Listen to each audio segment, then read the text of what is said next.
welcome to The Straight Stitch, a podcast about sewing and other fiber arts. This is episode 116, and my name is Janet Szabo.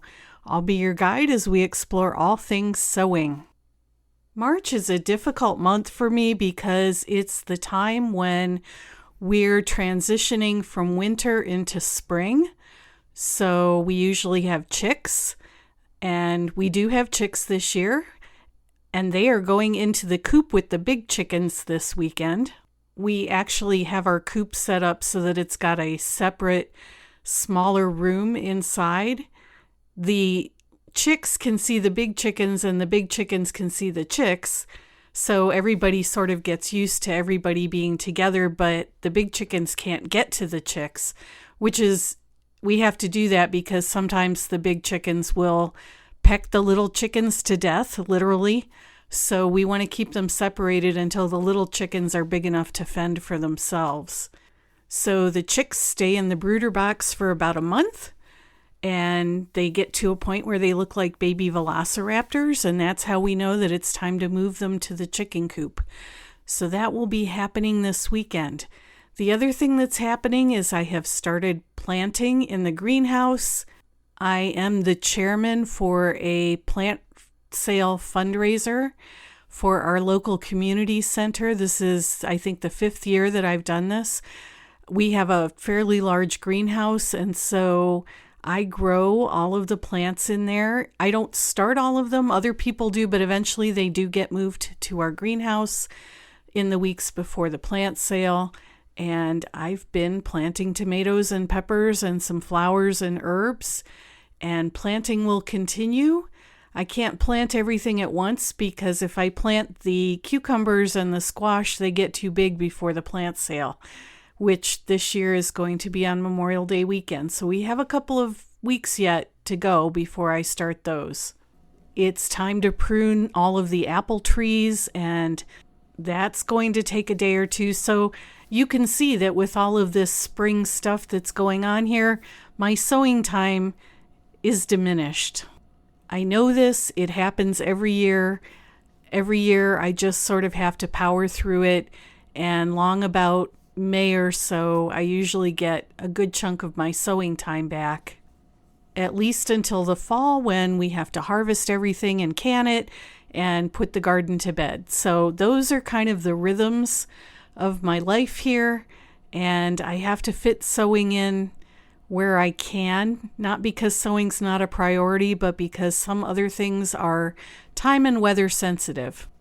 Our younger daughter and her boyfriend also got engaged last weekend, so we have started the wedding planning. We've got the venue secured, but that took up a bit of time this week too. I did actually sew a skirt. On Wednesday, I was digging through my stash for some stuff, and I found a Fabulism woven fabric that I had purchased at Pacific Fabrics in Seattle last fall. The quilt store here in town where I teach has just started carrying the Fabulism fabrics, and I wanted to make a shop sample for them to have. So I pulled that fabric and I pulled Butterick 6736, which is a skirt pattern that I've been wanting to make. There are two views. View B is kind of a tiered waterfall type skirt. I actually ended up making view A, which was a much simpler skirt with a simple ruffle at the bottom that's kind of angled. And I knew it wouldn't take me long. It took me about 3 hours because it was 4 seams on the sides and then the seam to connect the ruffle to the body, and then you fold over the top and then make a waist casing and insert some elastic for the waistband and hem it, and boom, you have a skirt.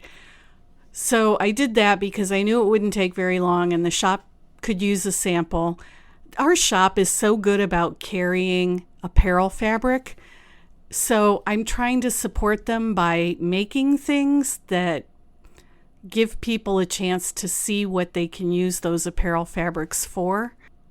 I'm doing a men's jogger pant class on the second Saturday in April, And we actually have a couple of guys signed up for it. So I think that's phenomenal. It's a quilt fabric store, and the name is the Quilt Gallery, but there's absolutely no reason why we can't expand our reach and include all of the garment sewists in the valley as well. I need to make another pair of Burnside bibs. I made a test pair out of a wide back quilt cotton. And for those of you garment sewists who may not do a lot of quilting, a wide back is a piece of fabric that's 108 inches wide. And quilters like wide backs because that means they don't have to piece a quilt back out of smaller lengths of fabric. I like wide backs because they come in cotton sateens, like some of the Tula Pink fabric and the K Facet fabric. And the cotton sateens are absolutely fabulous for tops and pants. So I made the test pair of Burnside bibs. I'm making these for one of the young women that works at the store. And they fit her, but we decided to do the other view. There are two views. The one I made had an invisible zipper, and neither of us really liked that. So I'm making the other version for her, and she gave me some of her Tula Pink wide back to use, and I need to get started on that one. We actually put the first pair of Burnside bibs that I made in the store as a shop sample, and someone came in and tried them on and fell in love and wanted to buy them. So we may have to come up with some kind of policy for purchasing store samples, because I've already sold a tote bag, and I occasionally get questions from other people about would I be willing to sell that. And I do like to keep everything I make because sometimes it comes in handy as class samples, but I'm also running out of storage space here in my house. I teach a lot of classes, and I have a lot of shop samples and class samples. And it feels to me like I'm constantly trying to find places to put all of this stuff. On Tuesday morning, I met via Zoom with the class coordinator for Sew Expo. Sew Expo 2027 is going to be March 3rd through the 7th. They've changed the dates. It's going to be a week later than it usually is.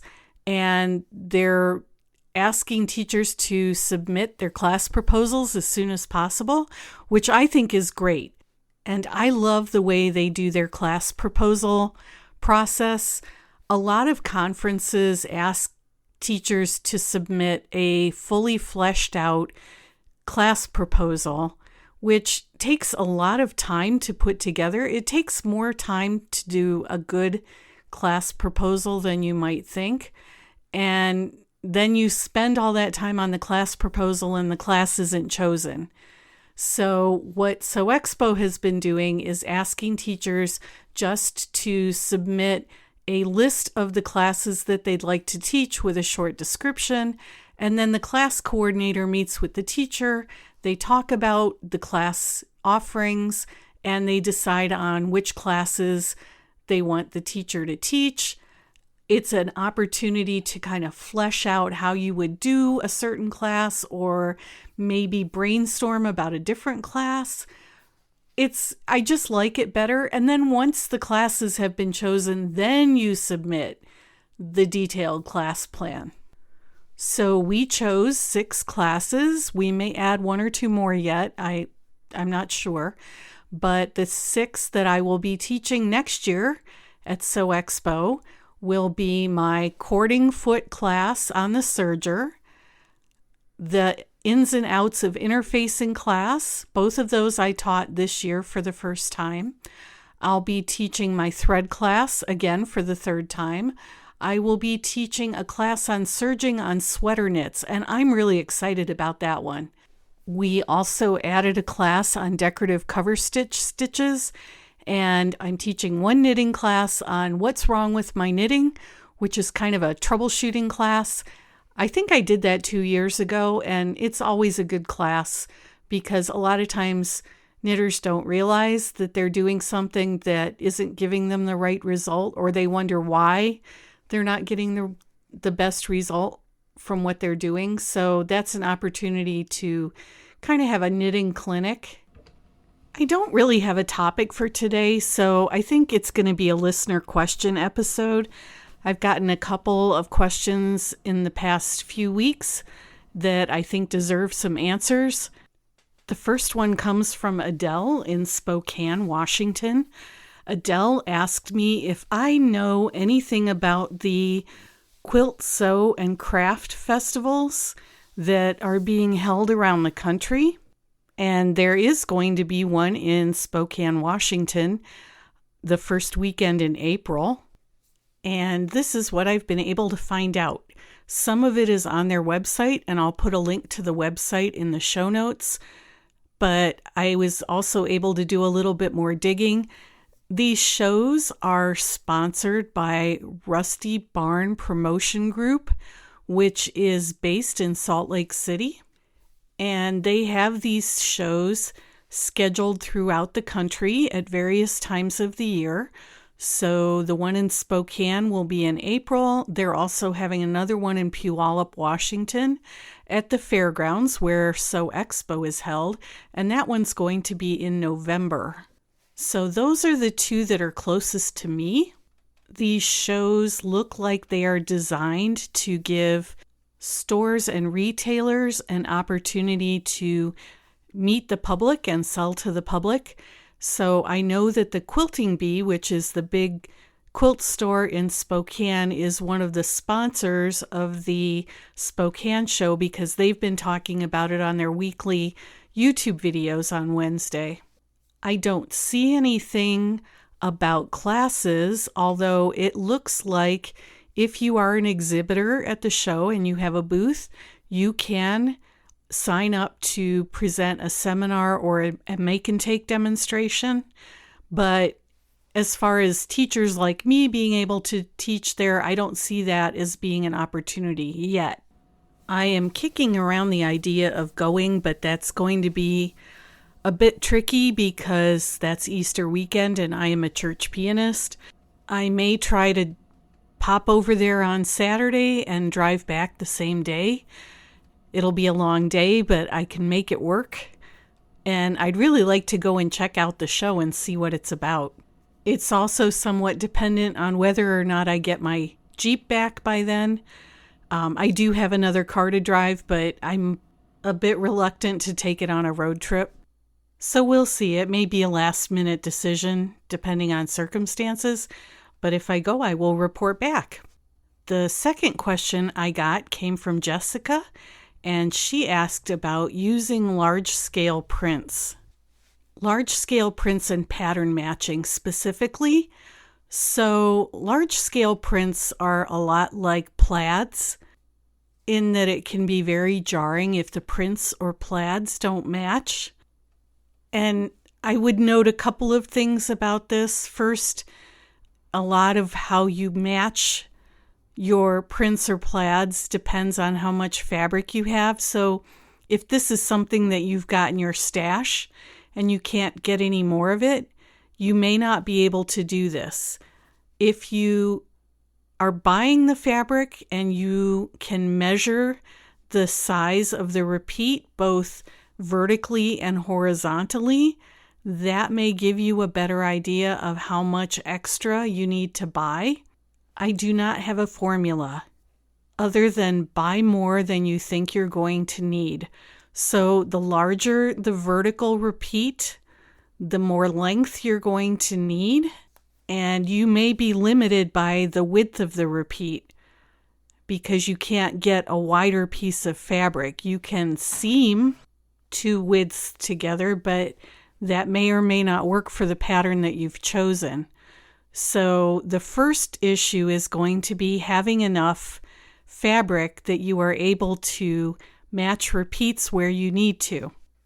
It kind of goes without saying, along with that it's best to choose patterns with a limited number of seam lines and therefore a limited number of pattern pieces. So If we're talking a woven rayon, maybe we want to choose a very simple woven tee pattern, nothing with princess lines or ruffles or anything like that in the midst of the garment that will break up the repeat even further. You may not be able to avoid bust starts, but again, it depends on the pattern. Sometimes those aren't as obvious as in certain patterns and certain prints as they are in others. If you have to seam two widths of fabric to get a piece or pieces of fabric where you can lay out your pattern pieces, my technique for matching prints is to press a seam allowance, say a 3/8 or a 5/8 inch seam allowance vertically on one of the pieces, and then I will move that piece of fabric around on top of the second piece of fabric to find out where the repeats line up, and then I will pin the two pieces of fabric together and I will actually sew my seam on that fold line. I use that method a lot for quilt backs when I want to piece a quilt back from two narrower lengths of fabric. When it comes to matching up the side seams of a jacket, for example, so the Tremont jacket, which I did out of the Anna Maria triple gauze, that was in kind of a plaid pattern, and what I ended up having to do was I bought an extra couple of yards of that fabric because I cut the back out first and then I needed to match the pattern pieces at the sides, and I did that by taking the back piece that I had cut out and laying it down and then matching the sides to that. It's hard to describe if I can't without being able to show you. So those are my comments about matching large-scale prints or plaids. And honestly, if it's a large floral, I might not even try to match it if the repeat is something like 12 inches horizontally and 12 inches vertically. It may just not be worth it. And again, it depends on whether or not you have enough fabric. I got a question from Terry about what my favorite sewing and serging tools are. The ones that if I were stranded on a desert island with my sewing machine and an unlimited supply of fabric and thread, what else would I want? And I think for my sewing machine, it would be, first of all, it would be an unlimited supply of presser feet. I would want all of the Bernina presser feet for my sewing machine because I use all of them. But let's just say that I had a generic sewing machine. My next choice would be a stiletto. I have a very nice metal stiletto where the stiletto part comes out of a tube and then you flip it around and put the end in the tube so that you can protect your stiletto when you're not using it and have it out when you need it. I can't remember where I got it. I want to say Eleanor Burns maybe, or I ordered it somewhere and I love it. It's just the right weight. It sits in my hand really well. And I use that when I am sewing to help keep seams from flipping. I've also got a finger stiletto, which is the one that I use when I'm piecing quilts on my Necky sewing machine. And just as it implies, it's a stiletto that fits over your fingertip, and it makes quilt piecing really easy. So I think that those are my favorite tools to use while I'm sewing. And when I'm serging, I've got two that I really, really like. The first one is called the Little Hooky, and it is, as its name implies, it is a hook that you slide through your serger stitches and grab the loose end, the thread end, the tail that you left when you were finished serging, and you pull it back through the stitches to secure it. They come in packs of 2, and you can get them at most sewing supply places. Our store carries them because they know I recommend them to everybody who has a serger. The only thing I don't like about them is they're maybe 2.5 inches long, and they're very easy to misplace. So what I did with mine was to run a length of grosgrain ribbon through it because the end has a slit in it. So I ran the grosgrain ribbon through it and tied a knot. And that way, when I look in my little drawer of supplies, I can almost always find it by the ribbon and pull it out where I can use it. I should probably do another episode at some point on my favorite gadgets because I like gadgets and I have quite a few of them. Okay, and the last question isn't really a question as much as it is helpful additions to the patterns that I listed for the quilted coat episode. So Carolyn very helpfully provided the following suggestions for quilted coats. She says all of these would be good for beginner to intermediate sewists and lend themselves to artistic exploration. So the first one is Fit for Art's Tabula Rasa jacket and the Opus jacket. The Tabula Rasa jacket is a standalone pattern, and the Opus jacket is included in the book Sewing Quilted Patchwork Jackets, 4 Approaches, 10 Distinctive Designs, 2 Downloadable Patterns. And I will put the link for all of these in the show notes. She says that the jacket designs are similar, with the Opus being a little more oversized. The next one is the Fairfax jacket in Jenny Rushmore's Sewing the Curve book. Jenny is the owner of Cashmerette Patterns, so if you've made any of the Cashmerette patterns, you may have seen this in her book. And Carolyn describes it as a bolero-ish style with bound edges and 2 lengths for quilting your own fabric as well as using pre-quilted fabrics. She also suggests the Turkish coat from Folkwear. If you're not familiar with Folkwear patterns, they've been around, I think since the 80s. I've got a few that I know I bought back then or in the early 90s. The Turkish coat pattern gives a lot of information on traditional embellishments, including trapunto, but anything is possible. And Carolyn notes that even though it's called the Turkish coat, that basic shape is common all through Central Asia and would lend itself well to all sorts of stylistic interpretations, I think. That one is a very long and dramatic coat. I think that will be it for this episode. I've got to get back out to the greenhouse and check on chicks and do a few other things, so it's a shorter one today, but that'll just give you a little bit more sewing time. As always, feedback is much appreciated. You can leave a comment on the show notes page, which is at the podcast website at www.thestraightstitchpodcast.com. You can use the fan mail feature through Buzzsprout, which is my podcast hosting company, and I noticed that they now have a reply feature. So if you send me fan mail, I can reply to you.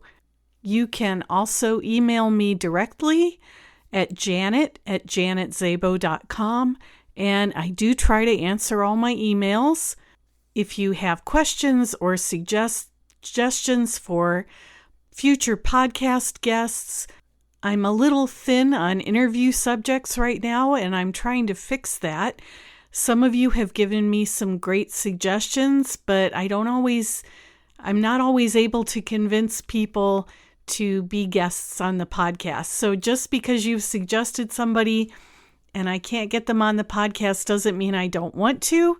It just means that sometimes it takes a little bit of persuasion. If you want to see pictures of cute little baby chicks or piglets or anything else that's happening here on the farm, you can go to my blog, which is at my website, www.janetzabo.com. That has links to my Big Sky Knitting Designs website, my blog, and the podcast website. So if you forget any of those, you can just go to janetzabo.com and find your way around from there. I appreciate all of you who have left reviews on Apple Podcasts and Spotify. That really does help other people to find the podcast, and we continue to grow. So thanks again for doing that. So until the next episode, I hope you have a great week and that you get to go sew something.